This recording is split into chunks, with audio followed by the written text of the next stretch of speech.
Every time you send a message, load a web page, or join a multiplayer game, there's a digital conversation happening between computers, passing tiny packets of information back and forth at lightning speed. But how that conversation happens, who starts it, and who controls it depends on how the network is structured.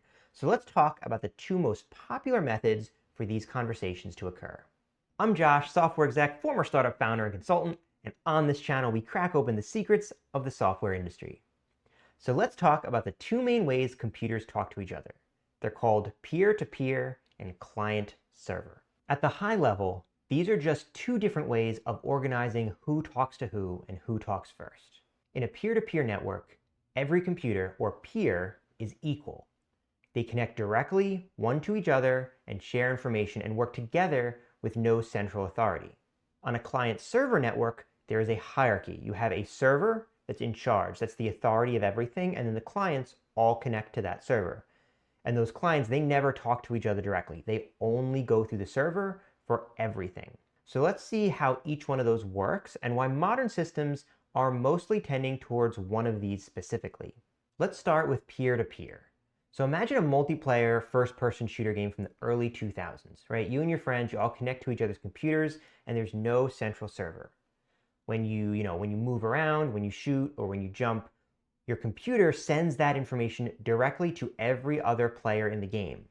And when they act, when they do anything, they send their data directly back to you. So everyone's running the same code, the same game logic. Each peer in that game, each person playing, they're all responsible for simulating the entire world for themselves and then sending that information of just their movements to everyone else. It's kind of like a group chat where just everyone's equally in charge of the system, right? We're all just chatting to each other here. The biggest advantage of that is that it's really simple. There's no single point of failure. If one player drops out, the rest can keep playing, it's no problem. And since everyone's running the same code, the same updates and patches, it's all easy. There's no special server build to maintain. It's just one code base that we push out to everybody.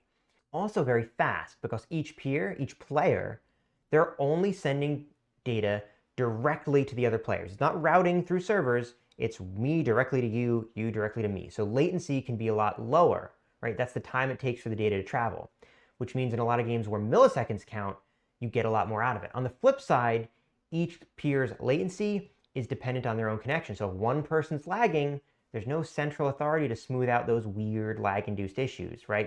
Things like rubber banding. But there is a big catch to this. Actually, there's several. The first is security. So if you think about it, every peer has equal authority. So it's easy for one bad actor to cheat, right? Maybe they modify their game client to move a little faster, or ignore damage, or fake where their position is on the map. And since there's no central validation, other peers might just accept that that's the truth. And if they don't accept that that's the truth, right? If there is a method for other peers to claim that somebody's cheating, what's to stop one person from arbitrarily saying somebody else is cheating and just boot them off the network without any true central authority? The second big issue is synchronization. Keeping everybody in perfect sync is really, really hard because if two players disagree on what happened first, who shot first, right? Whose version wins? There's no hierarchy here. Everyone is equal. Everyone is a peer. And that's one of the big reasons why many modern competitive games have stopped using this model, because it's just too easy to exploit or get in those race conditions where it's like, who shot first. Now let's take a look at the other side. Let's take a look at that client-server model. So here, instead of everyone connecting to everyone else, all the traffic is going through a single point, and that's the server. And that server, you can think of that kind of as the referee, or maybe even the dictator of that game or that system, right? It and it alone decides what is true. So let's take that example from before, right? If you move, you step forward, your client sends a message to the server saying, I stepped from this position to this position. And then the server checks that data. It makes sure that what you did is allowed, that you didn't decide to just jump to the other side of the map, right? And then after that, it sends that information to all the other players to tell them what happens. So the clients, they never have to trust each other. They never even have to talk to each other directly. They just send their information to the server and only trust what's coming from the server. And that kind of dictatorship, it's great for maintaining security and control over the whole system, right? The server has the final say on everything that happens, so the clients can't lie because the server is validating all the incoming data before it accepts it. And since those clients, they're only sending their inputs and receiving states, cheating is really, really hard. The trade-off, though, is the complexity. right? So in a peer-to-peer game, everyone's running the same code. We're all doing the same thing. But in a client-server state, you have two entirely different systems. You've got the lightweight client, which handles mostly just graphics and the inputs and the user controls.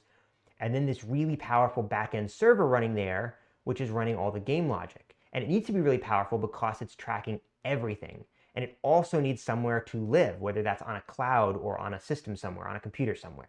It means there's two different code bases to maintain, two different code bases to test and to deploy, right? It's costly to maintain that server, both through maintenance and testing and development, but also cloud hosting, right? And if the server goes down, everyone's disconnected, right? In peer-to-peer, if one person leaves, the rest can keep going. In client-server, the entire network depends on the one central hub. So why is it then that the client-server model is the dominant model today? Well, pretty much it's because the benefits just outweigh the costs, right? These days, data security, uptime, trust, those are really critical. It's a lot easier to protect and maintain, a centralized system than police millions of individual users, right? And with modern cloud infrastructure, the hosting and reliability of servers is cheaper and easier than ever. So for things like online games and web apps or even chat systems, the client-server model means consistency, it means fairness, and it means control, right? It's not democratic like peer-to-peer, but it is a lot more dependable. Now we are starting to see that peer-to-peer model make a comeback in an unexpected form, right? Think about how that works. It's a bunch of nodes all running the same code with copies of all the events that are happening on each peer, right? Does that sound a little familiar?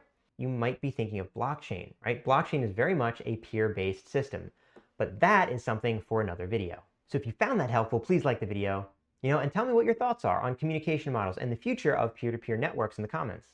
And if you'd like to see more videos on software in the tech industry, follow along with the channel. There'll be more coming soon.